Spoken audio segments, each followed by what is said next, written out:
નમસ્કાર. ચાલો સીધા આજના બજારના મોટા સમાચારો પર નજર કરીએ. આજે એટલે કે 17 ફેબ્રુઆરીએ સોના ચાંદીના ભાવમાં શું ઉતાર ચઢાવ આવ્યા છે એના પર આપણે વિગતે વાત કરીશું.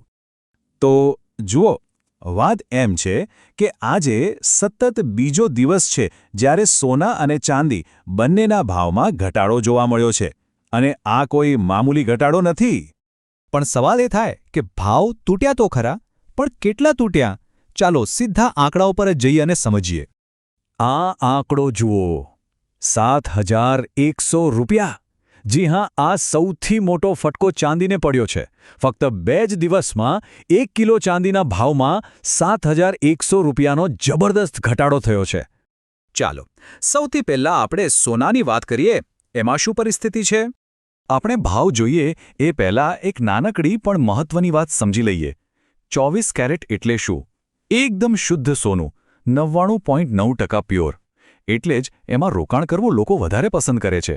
અને 22 કેરેટ, એમાં થોડી બીજી ધાતુઓ ભેળવવામાં આવે છે, જેથી ઘરેણાં બનાવી શકાય અને એ મજબૂત બને. બસ આ જ કારણ છે કે બંનેના ભાવમાં હંમેશા ફરક હોય છે. તો હવે જોઈએ કે આ ઘટાડાની અસર દેશના અલગ અલગ મોટા શહેરોમાં કેવી દેખાઈ રહી છે. આ લિસ્ટ પર એક નજર નાખો. ચેન્નઈમાં ભાવ સૌથી ઊંચો છે, લગભગ 1,57,520 રૂપિયા. બીજી તરફ દિલ્હી, લખનઉ અને જયપુરમાં ભાવ સરખો છે. અને પછી મુંબઈ, કોલકાતા, બેંગલુરુ જેવા શહેરોમાં ભાવ એનાથી પણ થોડો ઓછો છે. એટલે કે શહેરો પ્રમાણે ભાવમાં થોડો ઘણો તફાવત તો છે જ. ઓકે, તો હવે વાત કરીએ ચાંદીની. અને અહીંયા તો ઘટાડો ખરેખર ખૂબ જ મોટો જોવા મળ્યો છે. જેમ સોનાની વાત કરી એમ જ ચાંદીની ચમક પણ સતત બીજા દિવસે ફીકી પડી છે. આ બતાવે છે કે આખા બજારમાં જ મંદીનો માહોલ છે. આજે દિલ્હી, મુંબઈ અને કોલકાતા જેવા મોટા બજારોમાં 1 કિલો ચાંદીનો ભાવ છે 2,67,900 રૂપિયા. અને હા, એ પણ યાદ રાખવા જેવું છે કે આ ભાવ 2 દિવસમાં થયેલા ભારે ઘટાડા પછીનો છે. પણ અહીંયા એક મજાની વાત છે.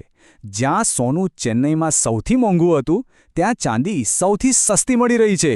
જુઓ, દિલ્હી મુંબઈ કરતાં ચેન્નઈમાં ભાવ લગભગ 3,000 રૂપિયા ઓછો છે. આ એકદમ ઉલટી વાત છે, ખરું ને? સારું, આ બધા આંકડાઓની વાત તો થઈ ગઈ.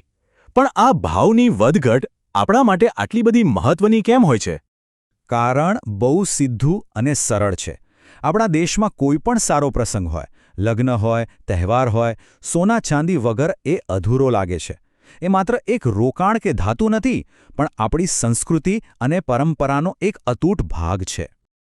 તો હવે છેલ્લો અને સૌથી મોટો સવાલ. આ જે ભાવ ઘટ્યા છે એને શું ખરીદી કરવાની એક સારી તક ગણવી જોઈએ કે પછી હજુ ભાવ ઘટવાની રાહ જોવી જોઈએ? આ એક એવો સવાલ છે જે અત્યારે ઘણા લોકોના મનમાં ચાલતું હશે.